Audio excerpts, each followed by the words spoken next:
Mas agora vamos pro nosso próximo tópico, que são as piores animações de 2025. Se a gente já viu os memes, que foram bons e ruins, a gente também tem que ver o que rolou de cinematográfico. 2025 foi um ano bem surpreendente para as animações. Quando tudo começou, eu diria que o ano seria carregado pela continuação de The Bad Guys, e que a única série interessante seria basicamente To Be Hero X, assim que eu descobri a existência desse negócio e que tudo começou. E no final das contas, apesar dos altos e baixos, To Be Hero X continuou sendo uma das, se talvez não a melhor série do ano pra mim. Ainda numa parte das séries em questão de animação, digamos que bom. Hazbin Hotel, segunda temporada, apesar de ter sido melhor do que a primeira, não foi boa o suficiente pra que eu me sentisse animado de continuar assistindo. Ah, não é ruim, é interessante. Yoni King ainda não acabou, então meio que eu não posso dar um veredito final. Eu ainda não terminei Lord of the Mysteries, então, bom, não dá pra bater o martelo nesse daqui. Não, mas aí você tem... Também. Vamos Cara, pegar foi uma boa adaptação. Eu chorei tanto no anime quanto eu chorei no mangá. Talvez um pouco menos no anime, mas tá tudo bem. E por último, Rolling Rocks foi basicamente... Bom, digamos que eles me deram a resposta pra caso o Aoi todo me perguntasse qual era o meu tipo de mulher. E agora que eu já dei uma review geral nas séries animadas, é hora de pular pra parte dos filmes e falar sobre as piores e, obviamente, as melhores animações do ano em quesito de filmes. Vamos ver. Nossa, a escolha de música eu já gostei. Quantas pessoas eu vou surpreender ao dizer isso, mas para mim, sim, para mim, The Witcher, Sereias da Profundeza é a pior animação de 2025. E se você me perguntar por quê, bom, em poucas palavras eu diria que eles continuam forçando o Geralt a ser um personagem overpower, sendo que a graça dele é ele ser fodão, mas não overpower. Ele não é o cara que vai resolver tudo, porque ele pode resolver tudo só tomando uma poção. Eu já deveria saber que essa adaptação não funcionaria desde que eles transformaram toda a graça e todo o peso da história original da sereia e do que aqui é o príncipe em uma versão de A Pequena Sereia da Netflix. É sério, se você ver a versão do livro e comparar com a versão do filme, é um negócio triste de se ver. Mas se você acha que os problemas desse filme acabam por aí, não. A questão das adaptações também foi inacreditável. Destruíram... A adaptação tá sempre ferrando tudo, né? Porque os caras tentam fazer diferente do que tá escrito, e aí sai uma bosta. Você já tem a história, só anima a história.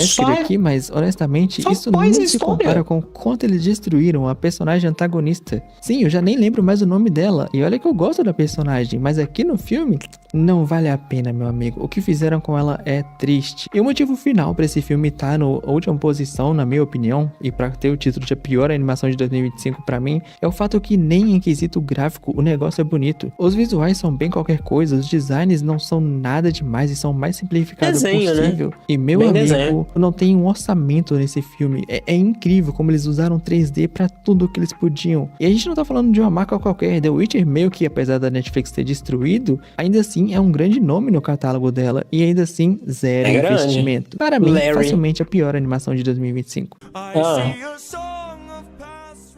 Era pra ter agora que a gente voltou dos comerciais, é hora de falar sobre as próximas 4 animações que, bom, também não conseguiram escapar muito do quesito ruim. Eu não sei como é que ficou o título desse filme aqui no Brasil, mas Fix basicamente é um filme que já foi odiado desde que o primeiro trailer foi lançado. A única coisa boa que fez as pessoas darem uma chance pra esse filme, além da animação 2D muito bonita e muito bem feita e com os backgrounds simplesmente lindos, era o fato de que o Genndy Tartakovsky estava dirigindo isso daqui. Então as pessoas pensaram, vamos dar uma chance, é o Tartakovsky, esse cara não faria, esse cara não trairia o movimento, né? Ele não faria isso com a gente. Nem mesmo o fato do Tartakovsky, que é um cara renomado no mundo das animações, tá dirigindo esse filme, salvou o negócio. Como eu disse, a única coisa boa nesse filme é a animação dele, que é fantasticamente fantástica. Tirando isso, basicamente, esse filme tem todos os problemas que eu tenho com animações adultas no geral. Aquelas animações adultas que você sabe muito bem o que eu quero dizer. Animações como,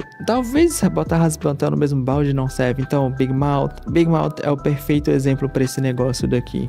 Já o próximo filme, aqui no Brasil, ficou colocado como Os Pestes. Eu juro que eu não sei se é uma tradução literal ou se é uma adaptação, mas o ponto é que o motivo desse filme estar acima dos outros dois é que, a animação dele é muito, muito bonita. Eu não esperava que... eu fosse gostar tanto do estilo da animação. O que é engraçado, porque foi o que me fez dar uma chance pra esse filme quando eu vi o trailer. Foi literalmente a única razão pra eu dar play nesse negócio. Nossa, foi o quão interessante e personagem estranho. Diferente do que a gente tava acostumado era o design da animação. E no final das contas, a gente poderia ter um filme sobre uma garota órfã que aprende que, sim, ela também tem direito de ser amada. Ou então um filme sobre uma garota órfã que entende que, às vezes, família não significa só as pessoas que são do mesmo sangue que você. Eu digo, a gente poderia ter tido isso, porque no final das contas foi um filme inacreditavelmente tenebroso. Eu nem sei dizer exatamente o que é a história desse filme, pra falar a verdade. É tão rushado, parece um monte de colagem de coisas aleatórias e contos como se fosse um livro que eles colaram tudo. E pra piorar de tudo, o casal principal, os vestes e tudo mais, não são aquele tipo de personagem irritante que você olha e fala, haha, eu gosto desse personagem, eu sei que ele é irritante, mas eu gosto dele. Não, eles só são extremamente irritantes mesmo, sem nenhum motivo ou razão nenhuma. De novo, o que salva esse filme e coloca ele na pontuação que ele tá pra mim é que a história tinha potencial, e eu valorizo muito essa coisa da história ter potencial quando o negócio é ruim. E a animação, nossa, que desperdício de um design da hora. A gente provavelmente não vai ver esse traço tão cedo em um novo filme, o que é uma pena. Quando eu postei na comunidade do canal, que eu tava fazendo basicamente um Você vai pôr esse aqui em cima das piores das melhores animações do ano, muita gente colocou Hélio como o pior filme de animação do ano. Eu não sei se é porque as pessoas realmente acharam esse filme tenebroso, ou se é porque as pessoas não viram muitas outras animações. Mas, para a surpresa de muitos, e até mesmo pra minha, quando eu assisti Hélio, eu pensei, não é tenebroso igual aparentava ser. Na verdade, as pessoas só começaram a hatear esse negócio porque o estilo da animação não era muito bom. E honestamente, a história também não chamava muita atenção, pra falar a verdade. É bem nada a ver, né? O engraçado é que o Hélio, ele tem tipo uns 3 dramas rolando com o personagem, e eles conseguiram desperdiçar uns 3 dramas. Apesar da animação ter qualidade técnica, ela não é nada chamativa, você não vê criatividade nenhuma. Fica a dúvida se tipo só foi uma escolha ou só não deixaram mesmo. Uma história bem tanto faz. Criatividade aqui. E assim, eu juro pra você que eu só lembro o nome do protagonista porque é o título do filme. O nome do cara é o título do filme. Se não, eu provavelmente não lembraria o nome do protagonista, assim como eu não lembro o nome de nenhum outro personagem. Então, apesar de ele não ter sido o pior filme do ano, ele com certeza tá entre um dos piores pra mim. In Your Dreams, ou Os Seus Sonhos, eu acho que ficou assim traduzido. Essa é uma animação que, pelos trailers, eu tava bem interessado, pra falar a verdade, e... até que por algum motivo ela recebeu uma divulgação até que um pouquinho a mais do que a Netflix costuma divulgar. Só que quando eu fui abrir o Letterboxd pra ver o que as pessoas estavam falando sobre, só pra ter uma noção rápida, sabe? Eu vi que estavam falando muito mal desse filme. Então eu falei, ok, não vou ficar lendo muito, vou assistir o filme pra ter minha opinião própria. E eu não entendi exatamente por que as pessoas ficaram odiando tanto esse filme. Ele não é nada demais. Eu acho que a minha maior reclamação pra ele seria o traço... ou melhor dizendo, a cara realista que os personagens têm. Eu não consigo gostar desse negócio. Por favor. Não tem problema ser realista. Seja cartunesco, seja exagerado, estiliza, brinca. Não vem pra essa coisa de realismo. É minha única grande reclamação. Porque no geral, tirando essa questão do realismo nas caras dos personagens, a qualidade é boa, a história, ela até que é legal, até que é simples e tudo mais. Ela tá. Obviamente eu já vi o primeiro filme. I see a giant big cat. De Predador, mas faz tipo muitos e muitos anos. Então o meu contato novamente com a franquia foi Predador, Assassino de Assassinos. E meu amigo, que negócio bom, tá? Foi realmente a melhor coisa que eu poderia ter feito em relação a essa franquia. Porque depois de terminar essa animação, eu tava extremamente animado pra ver os filmes da franquia Predador. O engraçado é que é muito doido pensar que Spider-Verse criou, ou melhor dizendo, popularizou a ideia de fazer uma animação que mistura 3D e 2D e adiciona uma estética. Só que a Arkane, um pouquinho depois, veio e criou o próprio estilo deles, já que existe a animação estilo Aranhaverso e existe a animação estilo Arkane hoje em dia, o que é engraçado porque a Arkane se inspirou em Aranhaverso. O que eu quero dizer é que eu gosto do filme ter se inspirado, ter pegado... Não sei se a Arkane se inspirou em Aranhaverso, já que ele estava sendo produzido há anos. O estilo de Arkane. Não acho que eles usaram todo o potencial que esse negócio oferece, mas eles fizeram uma coisa legal, não ficaram só botando por colocar. As 2 primeiras histórias são as melhores pra mim, a terceira eu acho fraca. Esse boneco eu acho muito bizarro. Mas o final do filme me pegou muito, foi o que me fez dar mais créditos pra esse filme. Só que eu não quero spoiler caso você não tenha visto ou pretenda ver. Eu já fiz um vídeo inteiro falando sobre o que eu achei de Zootopia, então eu vou só basicamente ser bem rápido aqui. aqui. A dinâmica da Judy e do Nick continuam muito boas, eu não tenho o que reclamar quanto a isso. Os antigos personagens, pelo que eles fazem aqui no filme, são legais. Os novos também são bem legais. Fazia tempo que a Disney não fazia personagens novos tão legais. O twist de vilão agora foi bem feito, quem diria, não é mesmo? E a gente teve bem mais uma expansão de Zootopia, uma parte toda diferente e tudo mais. Porém, Zootopia em si, que a gente conhece, não se expandiu tanto. Um pouco, mas não tanto. Basicamente, esse vídeo era a oportunidade que eu tava esperando pra falar de Dogman, ou O Homem-Cão. Cara, que filminho bom, rapaziada. Que filminho bom, que bonitinho, que legal que esse filme é.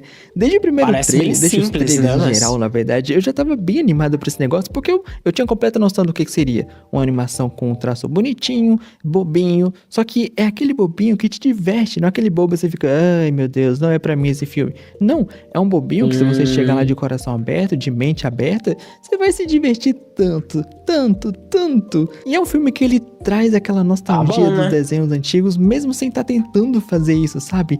As piadas são tão boas, os personagens são tão carismáticos, o negócio todo é tão bom que vocês esquecem que o protagonista do filme é um cachorro, ou melhor dizendo, a cabeça de um cachorro colada, ou melhor dizendo, costurada no corpo de um cara. Eu acho que é por isso que eu gosto de animação, eles conseguem fazer a coisa mais bizarra do mundo funcionar. Eu acho que a Megumi teria inveja do quão grande foi a explosão que Ninja. Eu vou falar Ninja, porque foi basicamente quando... Nossa, eu quero ver Ninja. Eu vi na versão em inglês, quando eu baixei esse filme, que ele não tinha dublagem em português. O primeiro filme, no caso. E foi meio que a pronúncia mais ok que eu consegui. Eu falo Ninja ou eu falo Nisa? Eu vou falar Nisa, só pra poder funcionar. Enfim, esse filme é simplesmente um espetáculo. Primeiro de tudo, ele é o exemplo perfeito de como você faz um upgrade pra uma sequência. As piadas no primeiro filme que não funcionavam tanto, aqui eles melhoraram e consertaram. Ainda tem algumas que não funcionam, mas é bem menos. A animação que era ok no primeiro filme, agora aqui tá extremamente são dois, melhor. né? E como nas cenas de ação, que era pra onde eles guardavam o orçamento, aqui não é nem que eles guardaram, eles só podiam realmente esbanjar mais. Essa é a animação até o momento com a maior bilheteria da história, e honestamente é completamente justo. Esse filme é genuinamente épico quando é pra ser no terceiro ato. E não só isso, esse filme te pega desprevenido várias vezes, porque, pequenos spoilers, vai, tem um momento que você pensa, não, eles não tiveram essa coragem, e eles demoram tanto pra mostrar que eles não tiveram essa coragem, que você genuinamente acredita. Só que mais pra frente, existe consequências nesse filme. E não é consequências com personagens aleatórios, só pra dizer que tem, não. É com personagens extremamente importantes. Ninja é um exemplo de como fazer uma continuação. E eu estou extremamente estressado pro terceiro, que provavelmente só vai sair, sei lá, em 2028. Desde o começo do ano, a animação que eu tava mais esperando e mais animado era The Bad Guys 2. Ou Os Caras Malvados 2. Porque eu acho que eu gostei do primeiro filme mais do que a maioria das pessoas gostaram. Eu não sei porquê. Eu genuinamente não sei porque que eu gostei tanto do primeiro filme. Mas a questão é que eu tava muito ansioso por essa continuação. E a cada trailer e coisinha que eles faziam, eu ficava mais e mais animado. E o ponto é que The Bad Guys 2 é cinema. É animação na sua mais pura essência. Eles não se importam com lógicas ou com ser realista ou com qualquer besteira do tipo, não. Eles sabem que eles estão fazendo animação e eles levam isso ao máximo. Eu confesso que esse filme ele tem uns probleminhas aqui ali, tipo, eu ainda acho o Marmelada um vilão mais legal do que a vilã do segundo filme, e eu acho que esse filme não tem umas dinâmicas tão boas quanto o do primeiro, e os personagens, o restante do grupo dos Caras Malvados, sem ser o Lobo e o Cobra, basicamente estão menos interessantes aqui do que eles já eram no primeiro filme. Mas tirando isso, meu amigo, que filme bom, que animação incrível, que bagulho extremamente divertido. De novo, é um filme que sabe que é uma animação, é um filme que sabe que pode brincar sem se importar muito. Tipo, para pensar, a gente tá falando de um universo onde existem animais antropomórficos, mas existem também animais que são só animais, existem pessoas nesse mundo. Irmão, você realmente vai querer ficar caçando lógica aqui? E é claro, meus amigos, realmente, eles cagam pra ideia de estar entre eles oficializaram o casal. O casal que todo mundo queria no primeiro filme, eles oficializaram aqui. E acima de tudo, eles sabiam muito bem o que estavam fazendo na hora de criar essa maldita raposa. Meu amigo, parece que os caras deram um buff na personagem nesse filme. O que tá acontecendo aqui, DreamWorks? Pare, por favor. Eu não acredito, mas finalmente eu vou poder falar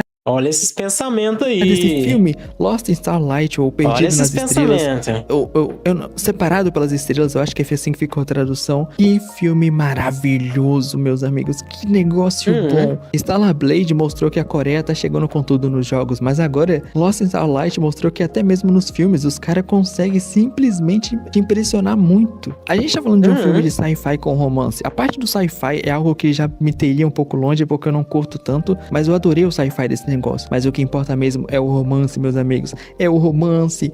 O romance por si só já é bom. Só que eles sabiam que, como eles estavam com o poder da animação na palma da mão, eles podiam transformar em algo mais incrível ainda. E spoiler, meus amigos, eles transformaram um romance num negócio que eu fiquei chorando por eu pensar e olhar e falar que eu não posso viver aquilo, rapaziada. Lá Eu ele. não posso viver aquilo. Mas enfim, o ponto é Tá, que... né? Pequeno spoiler aqui, tá? Normalmente eu fico meio assim com filmes que não tem coragem de ter consequências, digamos assim. De realmente ter coragem de matar um personagem. Só que essa foi a primeira vez na minha vida. Eu juro, foi a primeira vez que eu me lembre, pelo menos na minha vida, que eu falei: não, por favor, não tenham coragem de fazer isso. Não tenho coragem, não tenho essa coragem. E, bom, spoiler, você vai ter que assistir o filme pra descobrir. Eu não vou mentir aqui, eu não tava tão animado assim pra Chainsaw The Movie, Crazy Arc. Até o meu mano Isso eu nem cheguei a Kawanime ver. chegar pra mim e não parar de ficar babando o ovo do quanto esse filme ficou incrível, do quanto eles deixaram a Raisin uma personagem ainda melhor do que era no mangá. É sério, Kawanimes não parava de falar sobre isso, não parava de me perturbar com isso. Então eu falei: ok, vou dar uma chance pra esse filme. E meu Deus do céu, o que eles fizeram aqui, rapaziada? Não, o que eles fizeram aqui é inacreditável. Primeira coisa, você sabia que esse filme teve um orçamento de 4 milhões de dólares? Eu sei que 4 milhões de dólares pra mim e pra você era simplesmente não ter que fazer nada pelo resto da vida. Mas pra fazer um filme 4 não é milhões não. de dólares no mundo dos cinemas e no mundo das animações não é nada. Como eles conseguiram transformar 4 milhões nessa maravilha visual? Não só tem o tal Sakuga que o pessoal adora, mas, meu amigo, o quanto eles brincaram, o quanto eles simplesmente não se importaram em testar coisas nesse filme é inacreditavelmente insano. E a trilha sonora, então, nossa senhora, eu tô ouvindo In The Pool ou In The Sea, chame como quiser, incansavelmente. Essa trilha simplesmente me destruiu. E já que a gente tá falando de destruir, meus amigos, os caras conseguiram. Os caras simplesmente conseguiram. A tragédia da romance aqui vai ficar no seu coração e não vai sair tão fácil. A thumbnail do vídeo já entregava qual seria a melhor animação do ano, na minha humilde opinião. Mas no final do dia, o que importa é que em 2026, Frieren vai estar de volta. Então até lá, assista Frieren. Eu preciso assistir Frieren também. Eu preciso assistir muita coisa, mas eu tô demorando pra assistir essas coisas.